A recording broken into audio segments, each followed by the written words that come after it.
Yes, Hi, everybody. My name is D.Lisa, and I am a dream doula. I am Cristina and I'm a psychotherapist and relationship coach. Nice to meet you guys, or see you again if you're still watching us.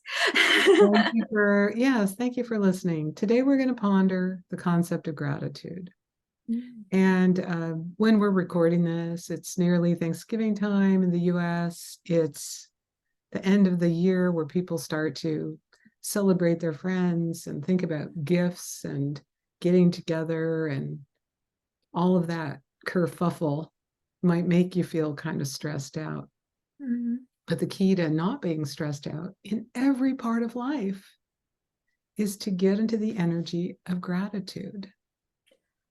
I love that, and I agree with you 100% because when we think about what causes us stress, right? Usually we're stressed about something we don't have.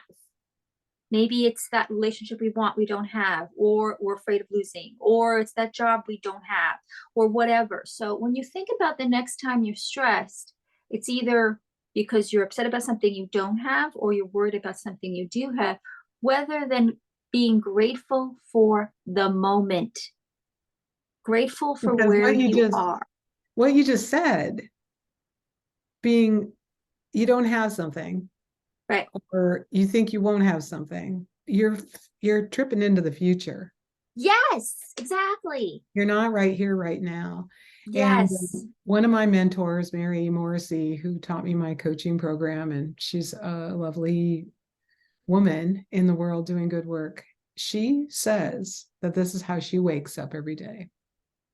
She does not let her feet touch the floor until she feels grateful. And she Mm. gets out of bed. And she said, I can just be grateful for another day of life. I open my eyes, I'm awake, I'm alive. Mhm.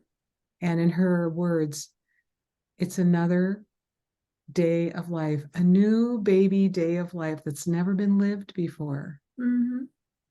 And how many of us get up with that feeling of gratitude rather than all the lists of all the things you have to do and the things you don't have and the things you really want, and you better shower and go here and go there and do this and do that? If you woke up and say, I'm alive, I get another day of life, Mhm. that would really change the feeling tone of your day. Absolutely. Absolutely. And don't we all know people who are just like that normally?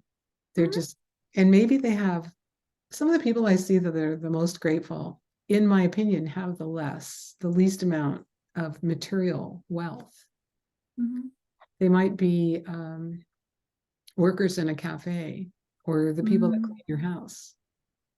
I had a beautiful woman who had a degree from UC Berkeley, and Mhm. she was my house cleaner for 25 years. She said, Mhm. I love cleaning people's houses. It makes me really happy. And if I Mm. walked in on her and she didn't know I was there, she'd be singing. At Christmas time, she'd make us cookies. And she said, this is a great life. I love my life. Now, I would not love my life if I was a house cleaner. That's not what makes my heart sing. Mhm. But it's easier, I think, to be in gratitude when you're doing something that does make your heart sing. Yes. Yes. So I agree because when we're talking about gratitude, we're talking about appreciating your moment. Yeah. But sometimes if we're not, for instance, doing a job or something we like, or we're not in a happy relationship, then it is hard to find gratitude in that moment. So, and I know people are going to say, well, so I'm trapped in this moment of doing something I don't want to do, or I'm not happy. So think about it. Is there anything in your current moment, in your current life, that you can be grateful for?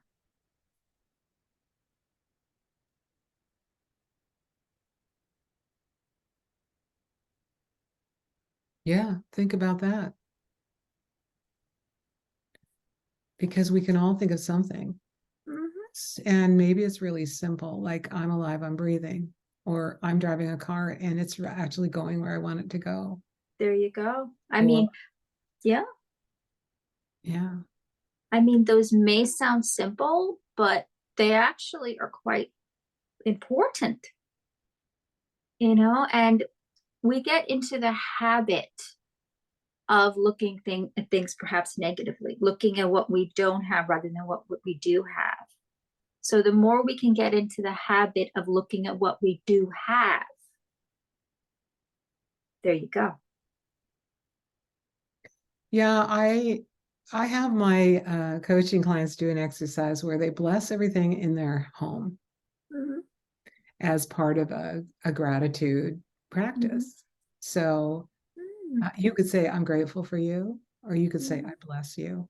Mm-hmm. But anyone who's living in a home, even if it's a tiny little van that you're traveling around in, you can go around and say, I bless you, I bless you, I bless you, Mm-hmm. I bless you, I bless you. And suddenly you realize that you are surrounded with so much.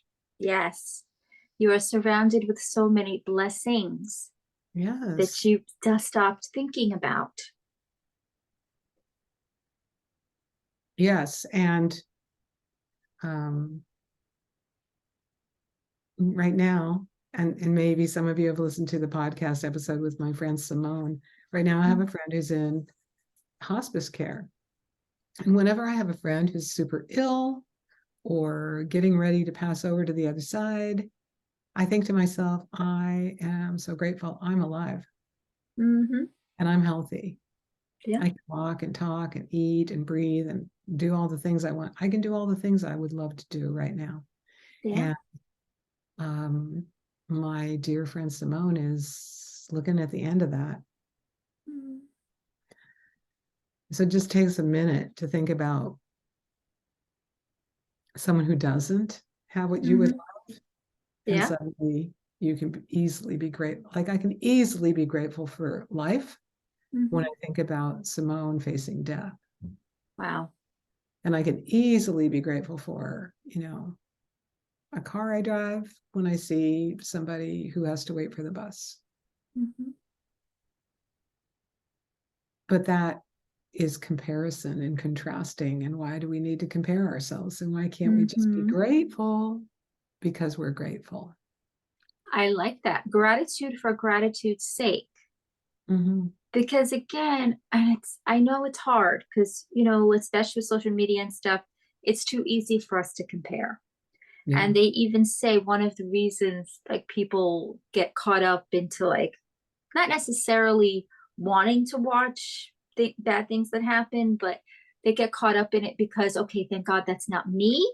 Yes. So it's fine to be appreciative, but see, we need to figure out a way to be appreciative of what we have without necessarily comparing it to other people, either good or bad. Yeah, I was thinking about this the other day, Christina, because I was pondering, you know how some people, you just hear them talking. You might not even know Mm-hmm. what they're saying, but it's like, Mm-hmm. you know that they're complaining about something. Yep. You hear it in the energy of their words. And I remember listening to my mother. My father didn't do this so much. He was a joker. He made everybody laugh. But my mother and her friends would get together and they'd put their heads together and they would talk about other people and Mm-hmm. how terrible their life was. And I Mm-hmm. think, well, that's gossip. I don't want to do Mm-hmm. that. But I Right. now see why they did it. Because comparing their lives to that other person's life who was going through some trying experience, Mm-hmm. they could just be grateful for their own simple life that wasn't, they weren't having that illness. They weren't Mm-hmm. having their son go to prison. They weren't having, their husband do this or that. They were happy. They were fine. Mm. I think that's why they sat around and talked about other people's travails Right. and put them into that gratitude instead of just saying, hey, let's talk about everything we're grateful for today. Mm-hmm.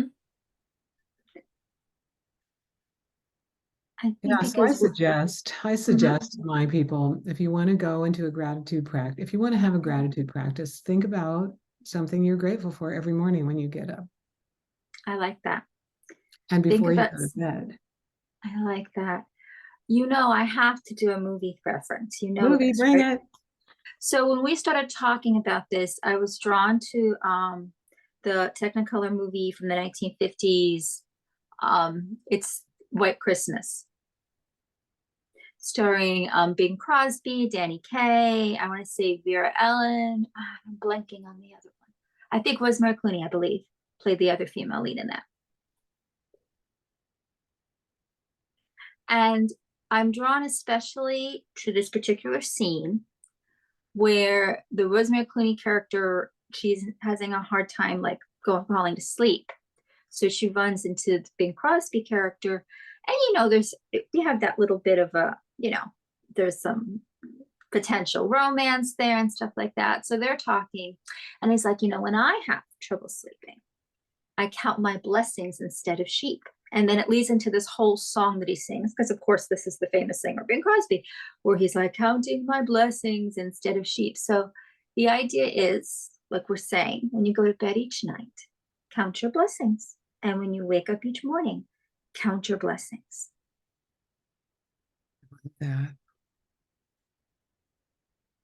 Yeah, for a while I had on my wall, upon waking, 5 gratitudes. Before sleeping, 5 gratitudes. What went great today? What didn't go so great today? Mm-hmm. Reimagine that. And I found that paper recently because I took it from Seattle, from the wall of my Seattle apartment, Mm-hmm. and packed it into some papers. And I was like, oh yeah, that thing that used to be on my wall. So I put Mm-hmm. it up again. The idea that somehow bookend your day with gratitudes when you wake and gratitudes Mm-hmm. before you sleep. Mm-hmm. And then, of course, life happens and we're doing our thing all day long, doing Yep. what we're doing, we forget. But to remember at least twice a day that you're Yes. grateful for something. And even if stuff is happening, you could say, am I okay right now? Mm-hmm. And be grateful for that. I agree. Also, I have found that when things are really, really tough, because life as a human isn't always easy. We go Oh yeah.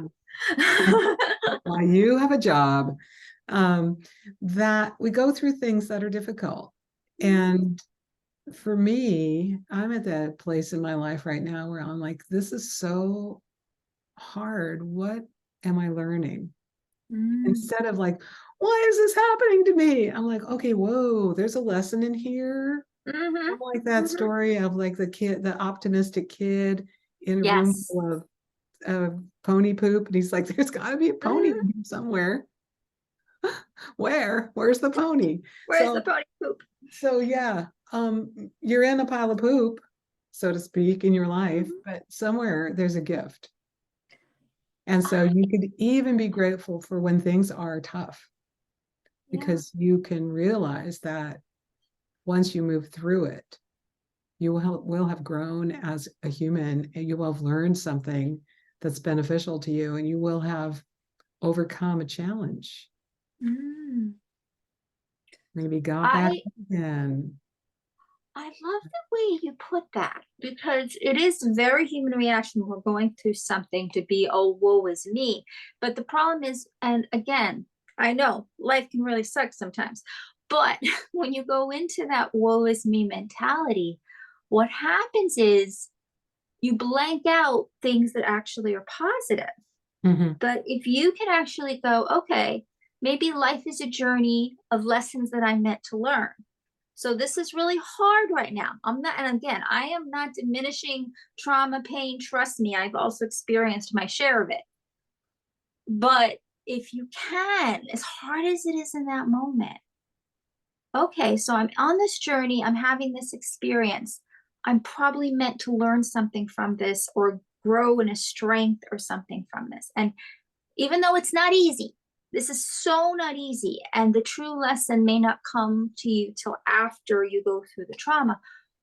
But when you come out the other side of it, if you can enter it, I'm going to learn something from this. It puts you in a much better space to learn something. indeed. Because, you know, anyone who's ever gone to school Mhm. and had to learn something new, it wasn't easy in the beginning. And Mm-mm. then it got easier. And then finally you got it. And then it was like just something you could use as a tool. Exactly. So think of every lesson in life as a potential tool for you to use as a spiritual being in this journey we call life. Oh, I love that. That's like a mic drop moment. There you go. Again, thank you, Christina, for our chat. It's always lovely. Thank you. It's always lovely for me too. Pleasure chatting with you as well.